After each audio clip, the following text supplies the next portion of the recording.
welcome to Worst Quality Crap, a podcast of Asian American stories and recipes from best quality hearts. I'm your host, Freesia Lee. Joining me as always is my husband and producer, Sam. Hello. Joining us this episode, we could not be more excited. We have two fantastic guests with us. It's a little unusual, but we love it. You may know her as the voice of the very lovable character Peridot on Steven Universe, which is actually a recent favorite in our household because our kids are aging into it. She can also be seen dancing in some millennial classics like Glee, 17 Again, and Step Up 3D. Hey. And you might know him from any number of hits, like his current role on Grey's Anatomy or past roles in Glee or Everything Everywhere All at Once. And now they are both the co-authors of Martee Dares to Dance, Shelby Rabara and Harry Shum Jr. Hi, Shelby and Harry. Hi. Hello. Thanks for having us. Thank you guys for being here. Yes, we are excited to talk about food. food. And everything. Food. And everything. We'll talk about the book, obviously. But yes, food. I have so many questions. Like, straight up, you are our first married couple, and I have been wanting to talk to a married couple and also, like, not the same Asian married couple for a very long time. Because I'm so curious how that comes into meal times. We'll get to that. Burning questions right there. Burning. It really, I have been wanting to ask these questions for like a year and a half of someone. Just so we're going to get there. I hope with our answer. I know. I mean, no. that's like, yeah, the bar is high. No here, pressure. Harry. I don't know if we'll deliver. No pressure. I'm just curious because Sam is Chinese. I'm half white, half Chinese. And so there's like, it's not tension, but it's different. So I'm curious. It's not tension. We're good. Well, I do have to say, Harry is a very good cook, and I consider myself. Same with Shelby. And you know, I'm up to par. I think our cooking levels are pretty evenly matched. We learn from each other a lot. Foods that I've never tried in my life before she introduced me to. And I think, I don't know. Yeah, same here. Oh, yeah, same here. Culturally, you know, I'm Filipino. Harry's Chinese, but was born in Costa Rica. And, you know, being Filipino, we have a lot of Latin influence as well. So, my mom never tried an artichoke before. Oh. And the way she was like very Mediterranean, you know, with like the lemon and olive oil and salt and pepper. It's very simple. And my mom was just like, what do I do with this? yeah, she didn't know how to eat an artichoke after I steamed it. And I was like, oh, Nai, here's an artichoke. And the way she looked at the artichoke, she's like, you eat that? I'm like, yeah. Well, because when you look at it, it's like an armadillo. Yeah, like it's well, just, yeah. No, that's super fair. And usually when someone serves you artichoke, it's the heart. And you're like, okay, well, you eat that. Well, you know, usually it's like cut in tasty. half and then grilled and then presented in a certain way. But the way that I do it is just like I steam it and it comes out whole. That's how we do and then, it. you know, Like a flower. well, yeah, because it is a flower. That's an artichoke is a flower. And it was so funny. She's like, that's a lot of work to get so little meat. And I'm like, yeah, it is. But the heart of it has a lot of meat. And so, you know, you get to the really hairy part, Harry. Hey, that's how I got Hairy artichoke heart. Yeah. Anyway, there's this like real hairy part. And I'm like plucking it out. And she's looking at me. She's like, oh, that's a lot of work. That's it? And then I get to the heart and I give it to her and she's like, that's it? And then she got it. And then she got it. And she said it was delicious. The heart. Yeah, you get to the heart. So, you know. There's a lot of metaphors in there. A lot of metaphors. The onions don't work The as hairy well. Heart. I feel like the artichoke is worth it because you peel the onion, you're like, okay, what do I get? You know what? And you can get peeling an artichoke because of the prickles. Mm-hmm. So life metaphor. You could bleed from an artichoke to get to the heart. So it's like the fine dining of vegetables. It's it is kind of a lot of work and might not leave you full. That's true.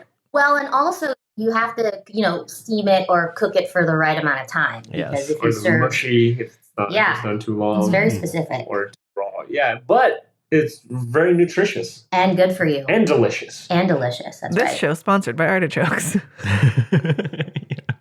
Hey, we're down. If I could buy stocks. In artichokes.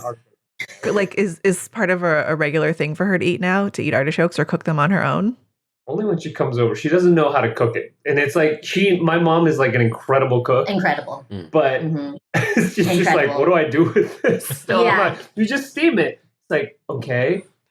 And I think it's like she wants more complication, like this, and that. You know, she's used to. It's not like just it's okay. simplicity of just steaming it. Yeah, it's basically just like a one-step situation. Yeah, or maybe and time. two. Time. Yeah, and time. Time and steam. Yeah. Temperature. Yeah. Do you guys do the like dip it in mayonnaise or a specific sauce or anything?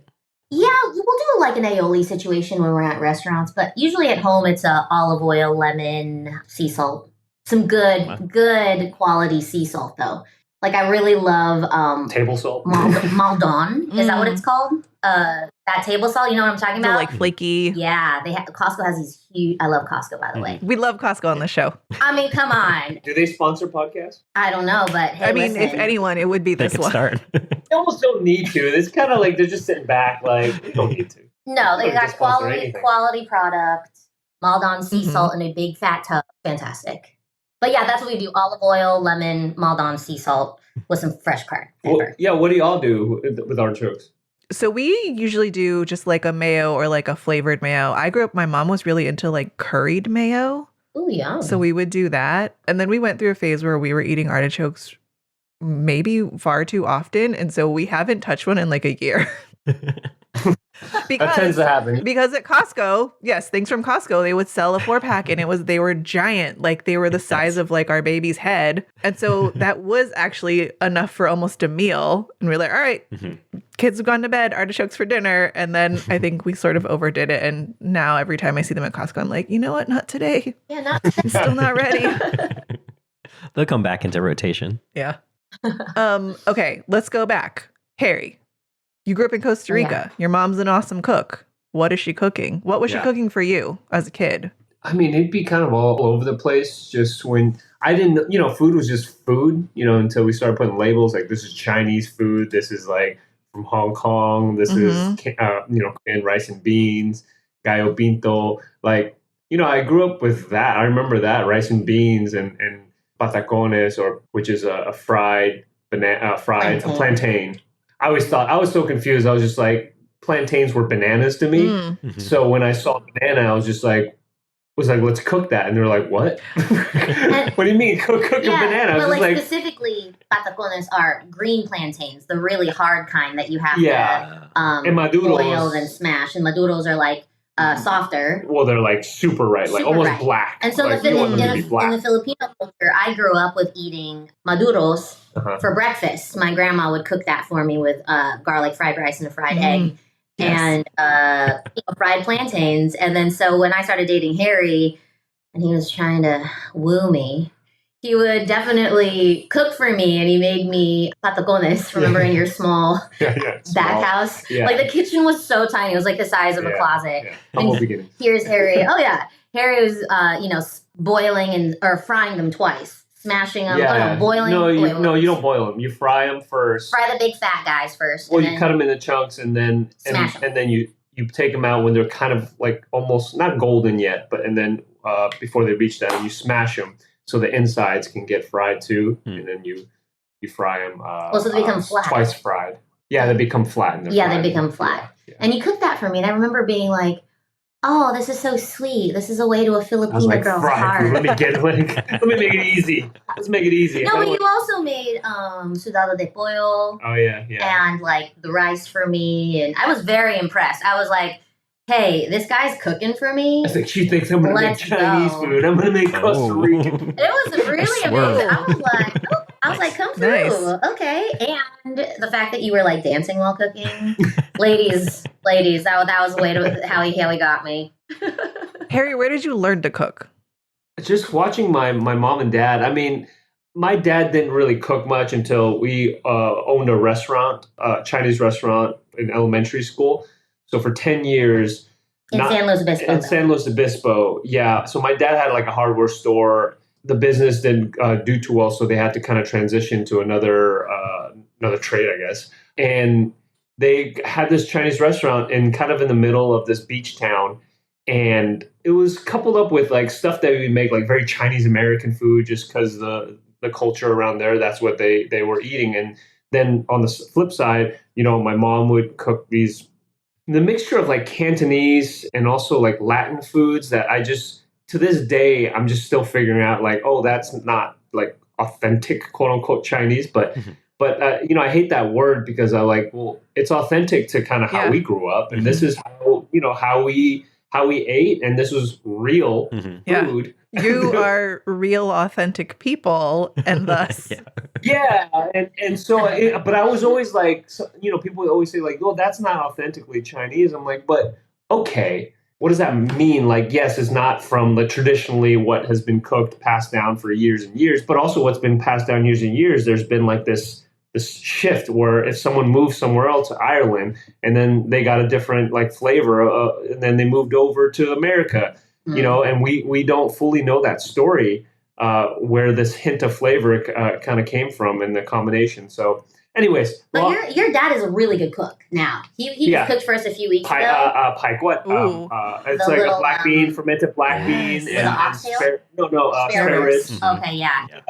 Yeah, that's his pride and joy with the spice, and he takes so much joy in every single detail and like marinating it for and it's just really sweet to see him want to cook for you and us and our daughter. And it's really sweet. The funny story is our brother-in-law. Sorry to put you out there. Sorry, Dave. He didn't measure. We had like 10 people eating, and he just didn't measure the rice. And my dad made the spare ribs, and when you eat the spare ribs with black bean sauce you need it with rice, like because like a little oil comes out, and then it's just a flavoring.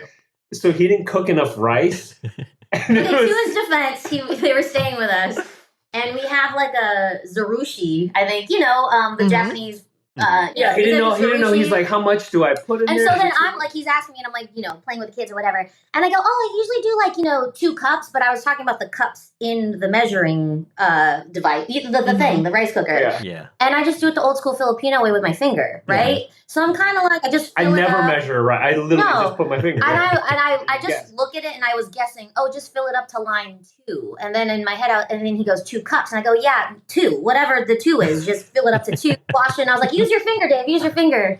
So we're all sitting down to eat. Your dad is very excited to present us with the dish. We had some like vegetables and everything. And all of a sudden the rice comes out. And I had never seen your dad shoot this look at Dave. No. Opens it up and he goes, wow. There was like literally this much rice that was cooked for 10 people. No. Oh, Jay. And the look on it. Yeah, he was very Your dad was just looking at him like this, like that, and then you were like, "Well, wait, we could make some rice real quick, like on the stove top." And we made rice. We made it. And then poor Dave was like, "I made 2 cups." I was like, 2 cups? I said line 2. I don't know if that's 2 cups, but did you use your finger? Oh man! And he's like, I just put 2 cups. I was like, who does that? Who does that? And I was like, he was nervous, man. He was nervous. He was ready for the spare ribs. He was ready for the spare man, that rice combination and spare ribs. Yes. That's what it's all about. Well, now lesson learned, right? Yeah, lesson learned. Sorry, Dave. We had to throw you under the bus for a second. It was actually really funny. Well, I also like my mom would make these zhong. You guys eat zhong. Mm-hmm. What is it? Chinese tamales and it just with sticky rice. Like she learned from cookbooks. Because her mom didn't know how to cook much. So when she came to Costa Rica and then America, she just absorbed as much. And then so it's amalgamation of not really passed down recipes, but more just from wherever she can get it. I think it's just survival too. Like when my mom moved from the Philippines to America, she didn't know how to make like a turkey for Thanksgiving. Mm-hmm. And so it was like, I remember her making this, she stuffed it with sticky rice and onions. Oh, yeah. I was like, this is so good. No, I just guessed because I didn't know how to make this cornbread, stuffing. Mm-hmm. She's like, so we just had sticky rice. So I just shoved it in there, and you just kind of adapt. I think it's the adaptability of other cultures moving to America or, wherever else you move from your home country. And also there's an art to it. I think Asian food doesn't really get that. You either have to do it almost present it like a French cuisine to make people appreciate it as art, but in itself and how complex it is, it's an art. Especially learning it, it's literally going from 0 to 100. I think if you don't have a baseline of Asian cooking, even just dumpling making, for example. That's a situation with the rice flour, with the warm water, kneading the dough where it's pliable to make dumplings. But then if we all fancify dumplings, maybe if we wore Victorian dresses like Bridgerton and ate dumplings, would people think that dumplings were fancy? You know what I mean? Yes. I always think about that. But yes, but I think yes. Here's the thing. We are so tired though. After eating dumplings, all you want to do is put your leg up. Yes. Boom. Yeah. Soy sauce. Boom. No one has shirt time off. for a corset. No one has time for a corset. You couldn't That's have what a I'm corset. saying. No, that's true. No. That's also true. I don't think anyone in Bridgerton ate anything. No, Just saying. nothing. Those corsets are way too tight. I mean, let's just be honest. There's a skit right Yeah. there. Bottom line, corset's too tight. Wait, I have so many questions. But first, I want to talk about... Apologies. We tend to No, do that. no, Harry and I we tend to love do it. that. We love it. Please. You talked about Jung. I will say, from the book, we're actually talking about the book, I learned that there is a Filipino tamale. Yes, there is. I did not know that. Called bubuto, and it's actually not that popular here specifically in like Filipino cuisines. Like if you, for example, if you go to like a Filipino restaurant, you usually don't see bubuto like available on like the point joints or like, it's usually like the times that I've eaten bubuto have been, family get-togethers where specifically where somebody from the southern islands of the Philippines make it. So it's definitely not like a northern part, but I love bubuto, and I just think it's really interesting the intersect between like the Mexican culture and the Filipino culture and the trade between the two countries and how the Philippines is really, there's a lot in the culture that we have similar to. And not just Spanish. And not just Spanish. Yeah. And so, it's delicious and, banana leaves like jong, right? Yeah. The jong is Lotus leaf, I think. lotus leaf. Oh, a lotus Yeah. leaf. Mm-hmm.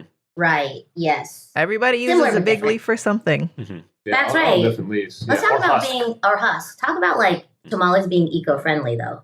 It is a meal that you could have in Yeah, your not hand. plastic. Yeah, no. You could even eat it like you don't need a fork.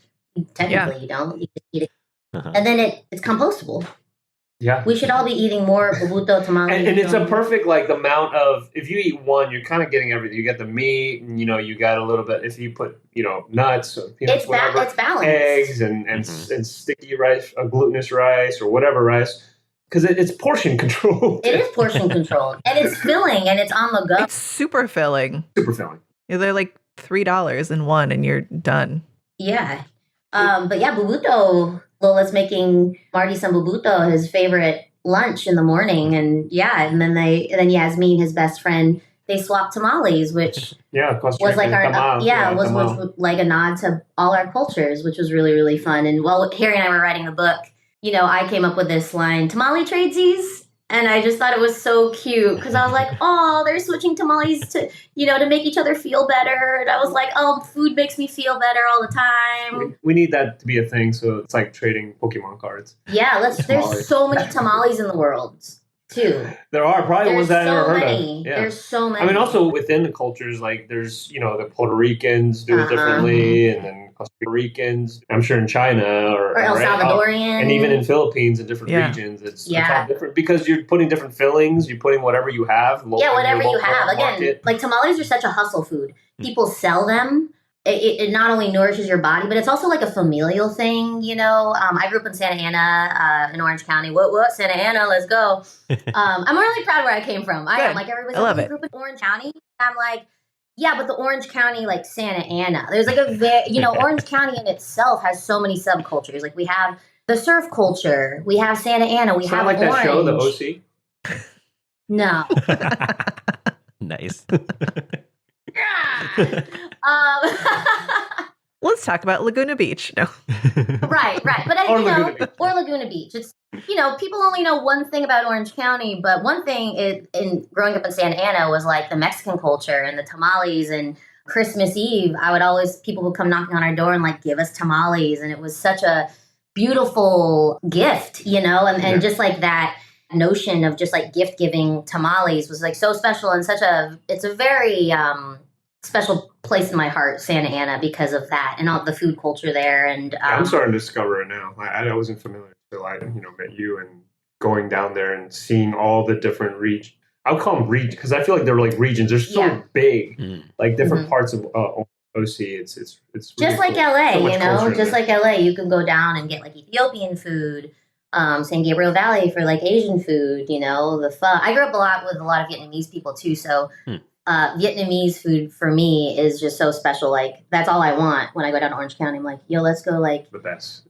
Yeah, an OC. It's so good. I mean, the Bay has really great Vietnamese food too. Yeah, I mean, all different cities do. They have their little, and sections are getting bigger. You know, K-Town, is obviously wonderful in LA, but different pockets, different cities are starting to grow. Like in Vancouver, the K-Town is getting much better. Actually, I've had a Vietnamese tamale as well. Wrapped the sweet rice wrapped in. We got to do a thing. I know. We we just should do that. get all the different tamales. It's IHOT. It's International House of Tamales. This is the new business venture. Oh, Brilliant, Frisia. That is brilliant. IHOT. Who do we have to talk to?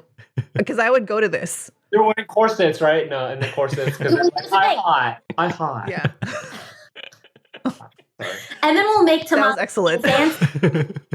Right? Then people will be like, oh my gosh, tamale making is just as hard as making like a I don't know, trying to think of like some French recipe that's held in such high regard, like a red wine braised something or other that hours, right? Mm-hmm. Tamale making can take hours as well. Yeah, it's a lot of work. It's a lot of work. Mm-hmm. Especially if you don't use dried shrimp. Actually, it is a lot of work if you do use dried shrimp. That we're talking about like years in the making. Well, the prep, if the prep is what it takes. You dry your own shrimp. Dry your own shrimp. First you catch them.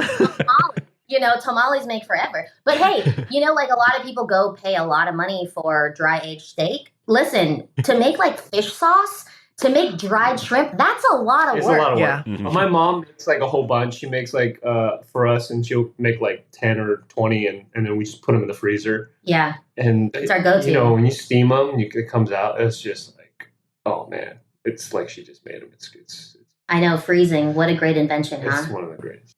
Okay, sorry. No, this is great.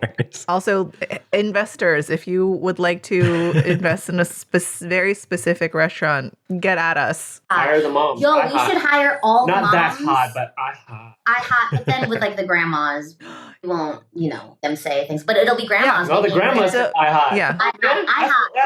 Oh, yeah, I hot. Oh, my. I hot. T-shirts. Yeah, I hot. Come on. Is this like a podcast or is it like a business? I mean, it can be whatever. If a business venture comes out of this podcast, I will call it a success. I hot. Because I would go to that, right? I would go and I'd be like, give me the sampler, please. And you get a little bit of everything. Yes. Yeah, like little tiny mini tamales too. How cute would that be? Get like 20 around the world. Around the world. Mm-hmm. I love this. Tamale flight is a tamale flight. Yeah.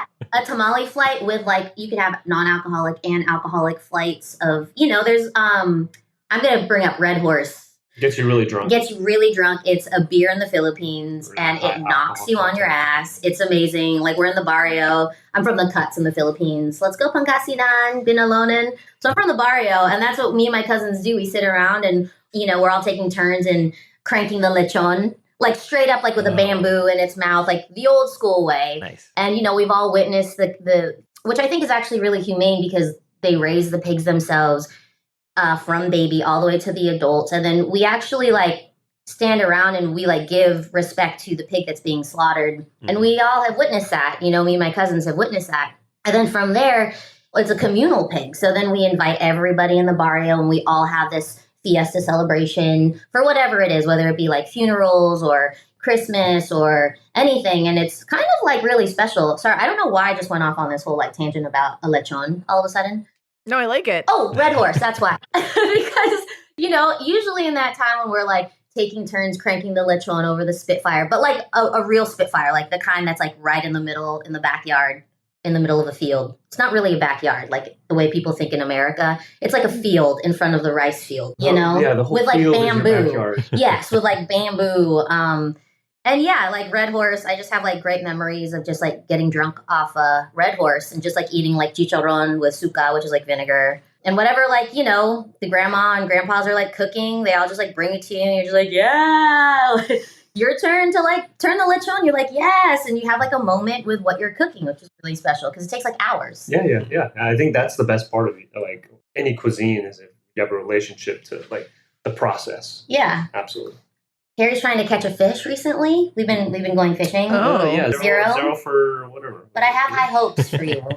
I haven't really put as much effort as I should because it's more like, hey, let's fish, and I'm oh yeah, let's do it. But we haven't really I haven't got the right bait. What kind of fishing? What were we talking? Like ocean? We haven't even gone to like what the real stuff. No, is. like It's pier literally fishing. Pier lake is just Okay. not. We haven't really gone. I don't. What? Such No, a random thing to bring no. up. I was saying because of relationship to food.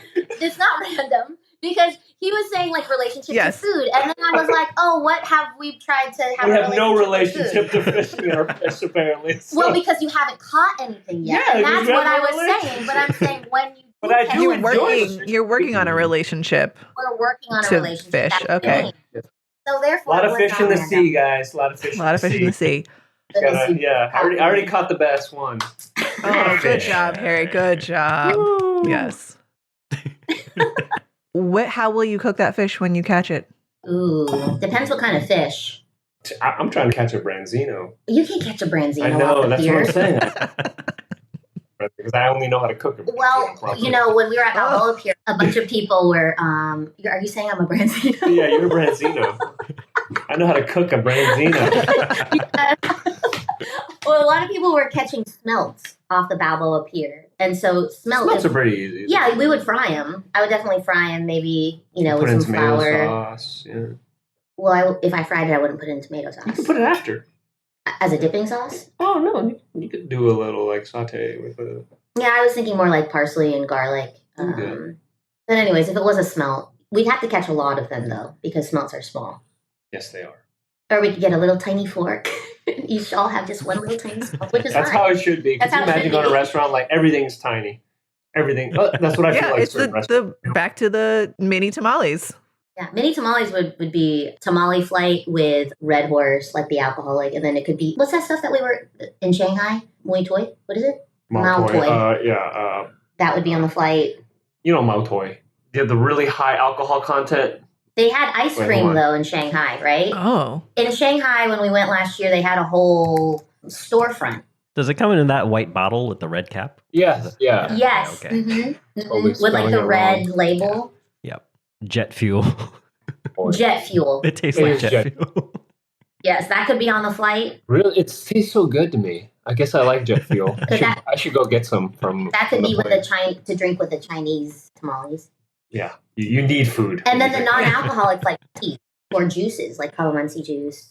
Sorry, I'm just going off of. Oh, no, this is great. This is great. This is not at all what I had planned for the show, and I love it. I'm putting a menu already. They're gonna cut this whole entire part. I know, I know. This is everything. There's everything going in. The whole thing. This is great. Also, I just love to watch you both in real time be like, no, my recipe that we haven't made for the thing that we haven't caught is better than yours. Yeah, Pretty much. basically. Yeah. We like to Most think of our ahead. arguments are like when cooking is he has a specific way of cutting technique. I have my own So way you don't of cut cutting. your finger off. Is Yes, the technique. I get it. Is I that get it. But technique. sometimes when your child is like, Mom, Technique.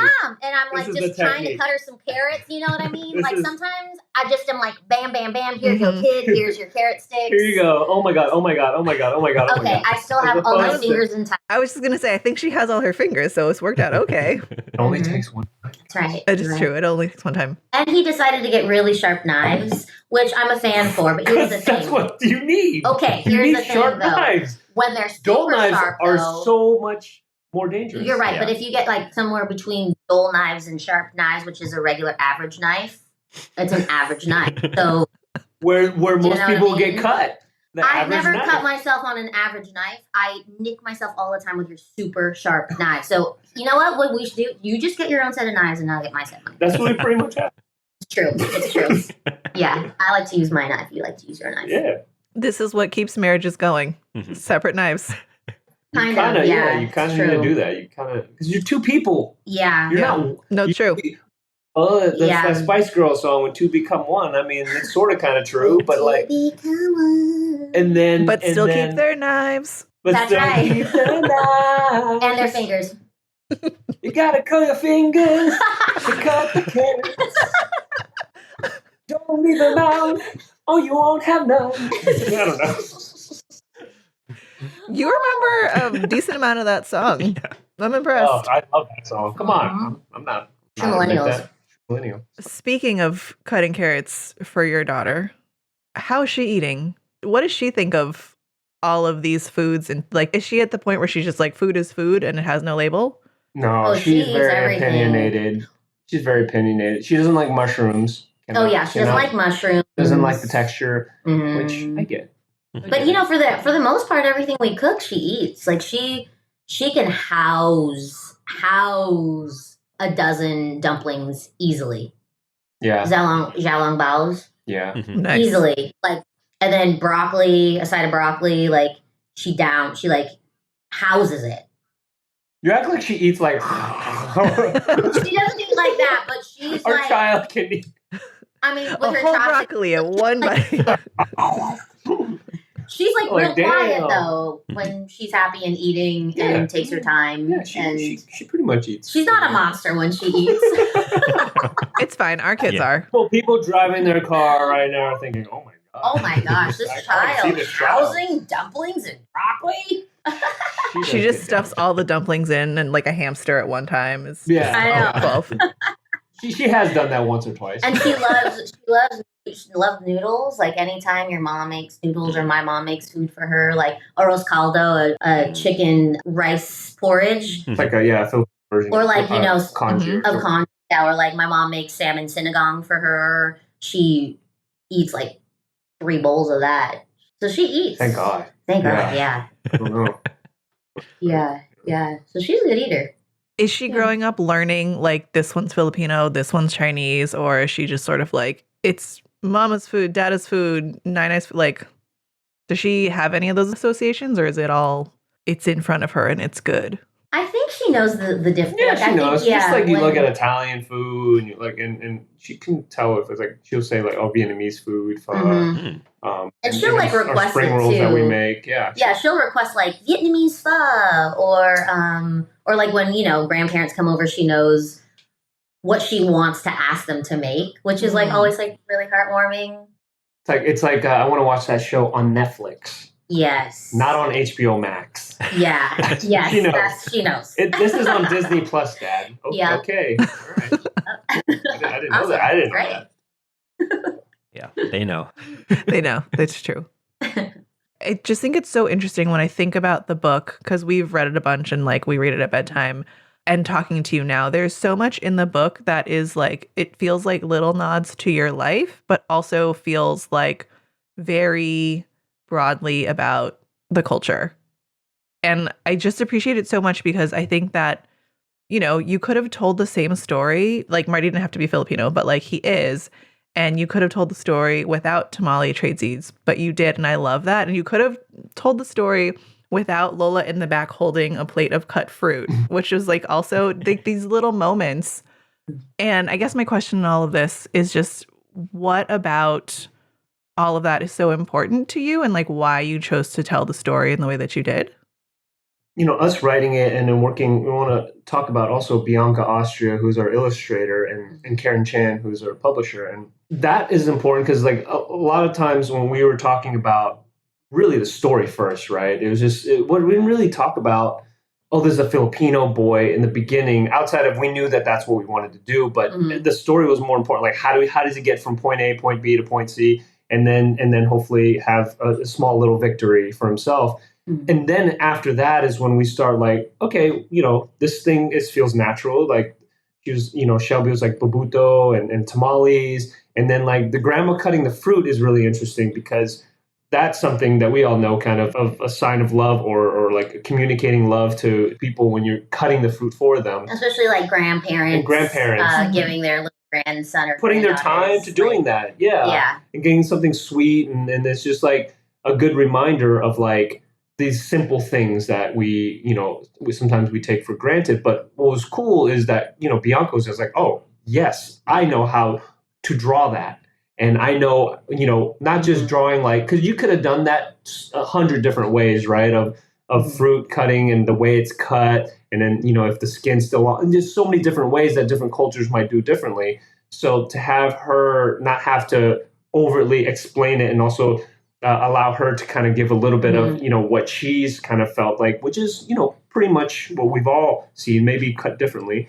And I think that was just so cool. Yeah, she just got it. Like when Harry and I, first pitched the story points to Karen, and then we got her feedback. And Karen's just so amazing. She's an author herself, and that's actually how we were reading What's That, but her book, and I got gifted the book, and I was reading it to Zia, and I'm like, this book's incredible. Look at the illustrations, like the storyline. It's just so heartwarming. And then Harry's manager, Marissa, shout out to Marissa. That's how, did you meet Karen? Yeah, you met up with Karen, and then Marissa, put us all in touch. And then it was just so easy, like working with Karen and then getting her feedback with the story. And she was just really our guiding light in this whole process. Because, being our first book that we've written, but she was just like, yeah, that's awesome. And so it was really a really fun process, not only with Karen, but with Bianca, who's Filipina as well, because she Filipino Chinese. Oh yeah, Filipino Chinese. That's right. Yeah. Oh, how perfect. Yeah.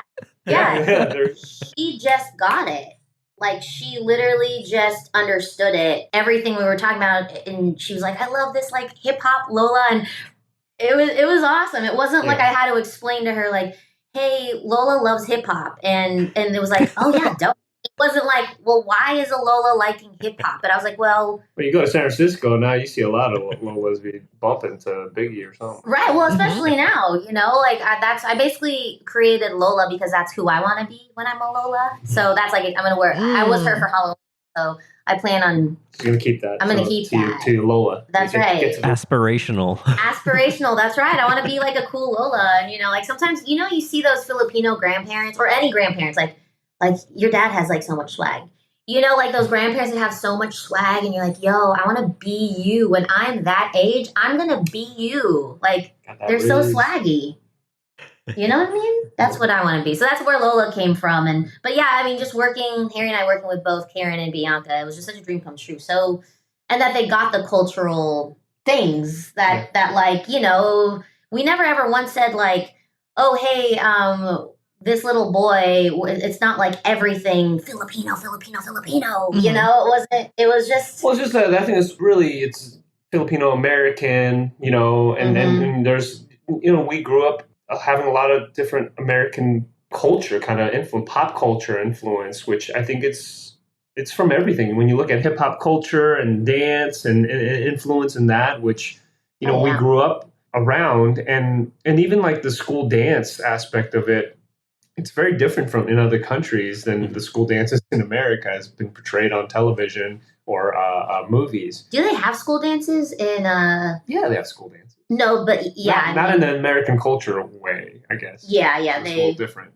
I wonder how. I've never witnessed. The dances are different. You got to think like hip hop culture had it didn't penetrate into certain countries, Asian countries, till very recently. Right. Yeah. Recently meaning like past couple decades, and that's still way behind than what obviously we had in the 80s and 70s here. Right. So we got to see it in American television, which was maybe put out in other ways, but a lot of teachers weren't going out there to teach till way later. Now, you mean specifically hip hop? Specifically hip hop. Yeah. The dance form. Yeah. Which obviously K-pop is literally that's where they got it from. Mm-hmm. You both grew up dancing, correct? Yeah. How was that in your household? Like, I assume it was very supportive. I'm assuming. I don't know. You tell me. But in sort of juxtaposition, or maybe it was in the same of your household, but like we hear so many sort of tiger parent and math and, the stereotypes of be a doctor, be a lawyer. And you two are both dancers. What was that like? She's the real true dancer here. This is like up and like. Yeah, I started dancing when I was 4. Yeah.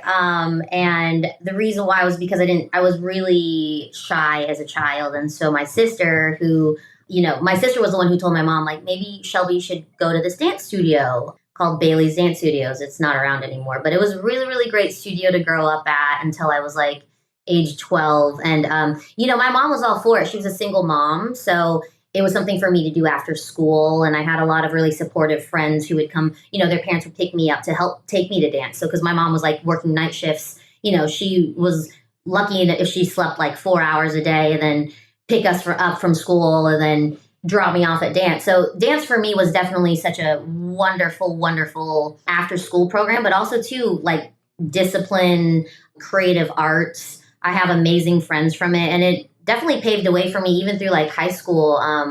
When I graduated from high school, when I moved out to LA when I was 17 to do a scholarship program. And then also too, it like also opened up the path for me to go to UCLA. I was actually pre-med at UCI before I got this dance scholarship. So I was kind of going down that route to go to medical school. And I have a dance teacher named Keith Clifton in Orange County. And he is the one that kind of had to sit my mom down and was like, I think Shelby could get this scholarship. And it's, I think my mom heard free. And then, I mean, she doesn't like if I get it. And so then I ended up getting it. And it was a rigorous scholarship program where I was dancing all week except for Sundays. And it really primed and trained me for a professional career, like in the commercial world, television world. I was a Laker girl while at UCLA, which is a story for another day, but also really entertaining and fun. And go Lakers. I'll be a Laker fan till I die. Yeah, so dance has really offered me this amazing life. Like, met this guy on a dance job, which was really cool, commercial. And so in my household, dance was really, I don't know what I would have been doing if I didn't have dance, to be honest with you. Like, my grandparents were helping take care of me, my brother, and my sister. But dance for me was like a place where I could go. Saved you, really. Yeah, it definitely saved me because I would have gotten probably up to no good if I didn't have dance.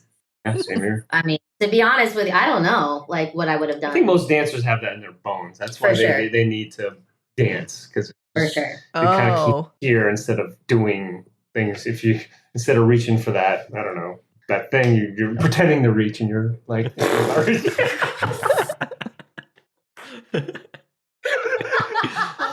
hate that you just went so serious to a lyrical hand. You're so dumb. Oh my god. Oh god. But it did save me. Yeah. But I mean, but it's true. We know a lot of dancers. Yeah, I mean, our closest friends. Yeah, in all real. seriousness, I think dancers were masochistic. That's something like adults. I mean, yeah, you're wearing your body down. Well, like in ballet class, let's just take, Harry, you try to do a développé, devant, and you're like shaking. No, it's not easy. No, I know it's not easy. Who in their right mind would want to participate for 60 minutes? You are your body isn't, and ballet looks easy, but it is so hard. Your muscles, your internal muscles, it's hard, just like any just other anything. sport. You make it look easy. You make it look easy because it's and it's also too for what, and it's because the individual person is getting something out of it. Whether and sometimes like most people aren't even on stage when they're like doing point. They're in class, so like why are you ruining your feet and your bones? But you get they get some sort of joy out of it, It just shows we need it. I mean, it's art, So we're masochistic, is what I'm saying, and sometimes like all artists are masochistic. We're also psycho, and I mean that in the best way. I hope you know that. I myself am calling myself that, and both of us, everybody on this podcast, we're all you guys created a podcast. Like we're all creative, so we're all normal. kind of. I'm just normal. Far from. Yeah, I mean, look, no, it's true. Dances, we just talk about this, especially for the book. It's like, at what point did you stop dancing? Because every kid, when you start learning how to walk, they hear a beat or something, or they're excited about something, they're dancing, right? So there's a point in someone's life where something was said to them. There's an embarrassing moment that stopped them from doing it. Because usually, when you go to weddings, why people, when they drink a couple of drinks, they're going nuts, and you're like, hell yeah, get down. But there's no drinks available. They're just like, no, you will not see me on the dance floor. Yeah. And it's like a lot of courage to do that. It's a lot of courage to dance in public in front of people and feel comfortable with it. And I think that just says a lot about kind of hopefully that kids won't have that thing that stops them. And also for adults, a reminder of like, oh yeah, when did that happen? And why am I not dancing anymore? Because I think there is a joy, because once you do that, and that's why when you celebrate at a party, wedding, school dances, that's why you do that, because there is a certain joy, and we're kind of losing that and now. Yeah, even when our daughter just started taking lyrical class, and she's like obsessed with it. You ask her her favorite type of dance, and she's like, I love lyrical. Because I like the way it makes me feel. And she's like living. She's like reaching and like clasping and like standing. And it's so magical to see. Maybe it's just because it's our daughter. But like anyway, like and I teach dance. But it's really magical to see a small mini human feel things while they're dancing, whether it's happiness or sadness or whatever. They were dancing to this like lyrical version of Shine Bright Like a Diamond by Rihanna, which was even so much sweeter. Like, shine bright like a diamond. Like, she was just living. And I was like, oh my gosh, wow. And I think that's like why we wrote Martee Dares to Dance, and how, meaning like we wanted to spread joy, and how Martee loses confidence from being made fun of. And then with his Martian friend, he gains that confidence back by dancing and propelling this spaceship forward into the future on his journey. Whoa, we're getting really deep here, but it's actually like really true when we I mean, we talked about this book, and we're like, we're like, whoa, this is real deep about how like everybody has an alien, and and kind of like the subconscious that can kind of like guide you in this journey, and how in different ways, not like just like a typical dance class. It's like you can learn those things. I learned it. I learned how to move like a certain way by like watching wrestling, like WWF. Yeah. Like that is what I love WWF. She did too, but like I would do it when my parents weren't home. I would wrestle with all the stuff, the big stuff that we went like this Batman that was almost like my size, and I would wrestle with it, pretend to do it. And when you're wrestling with something that's so weightless, you kind of have to take, you have to pretend that they're weighted. So it's almost a little bit like clown and miming and dance kind of came with it as far as to make it look real. So like, so there's different paths for different people, and not just the typical dance way or how to express yourself in this form. So I think that's what's cool about kind of going through like alien and space and facts about certain planets and characteristics is what kind of really we were thinking about when we wanted to, instead of him going to a dance class or something. And I also too like the fact, I like the fact that in the book that we wrote, we love our book. It's amazing. But when we have conversations like this, we are really proud of it because we worked really, really hard on it. And when Martee doesn't know what dance move to do, and the Martian like shows him, and then Martee like is unsure what to do, and then when he finally does it, the spaceship kind of moves a little bit and kind of shakes.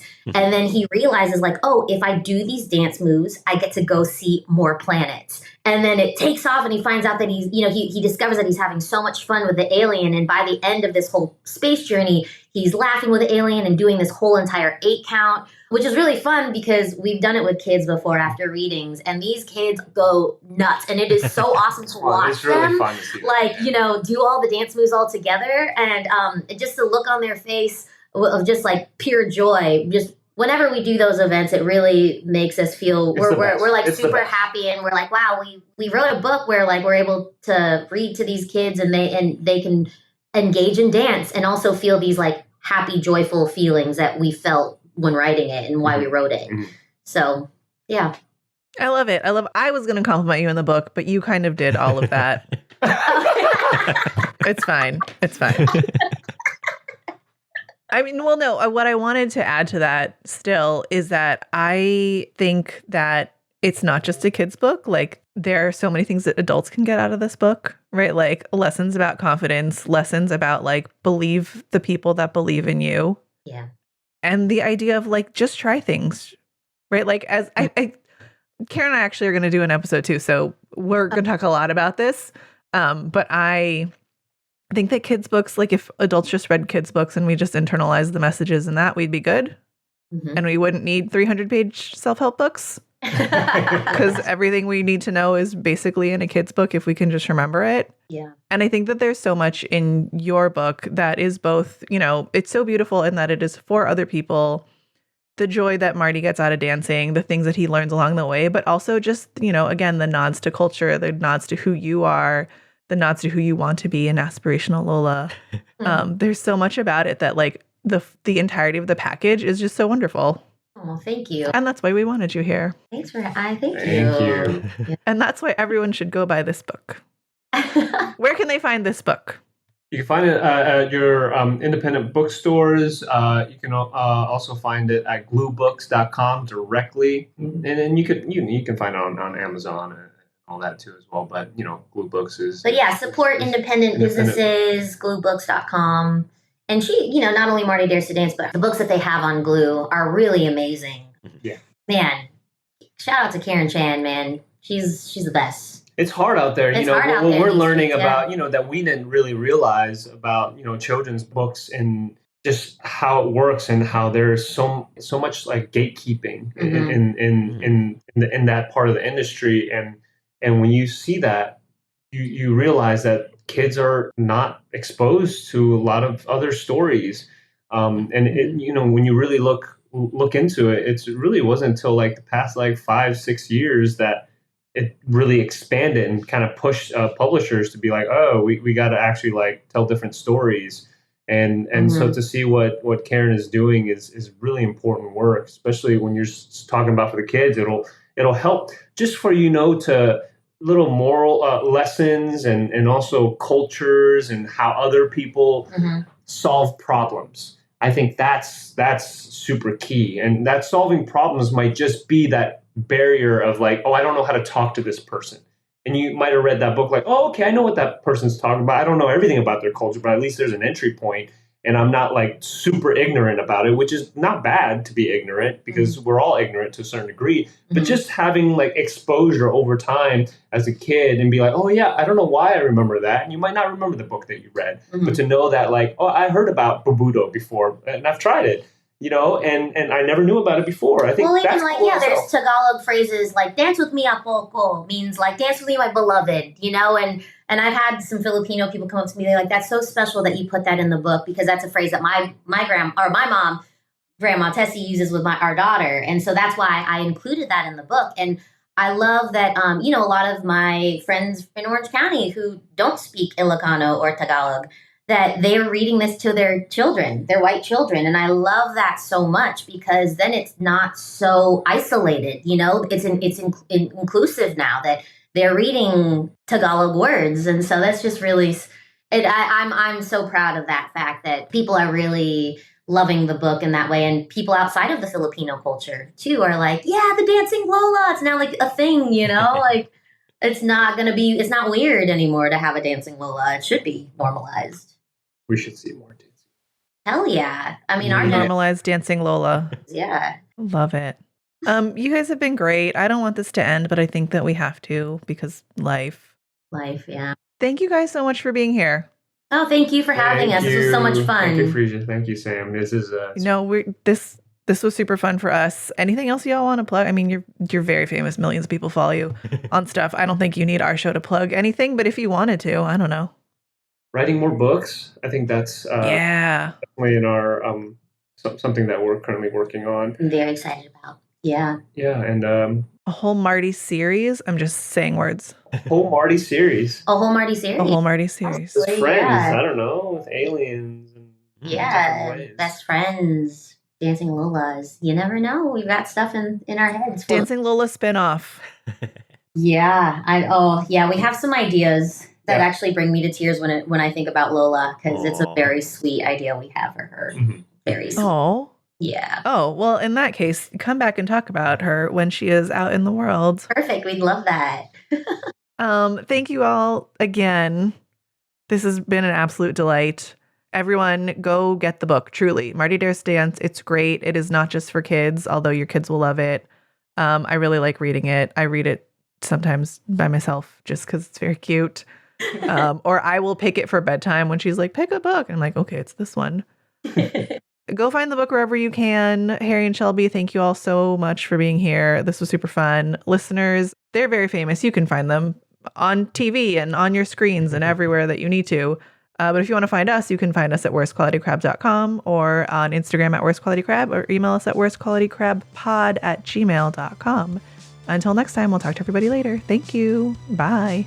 Bye. Bye.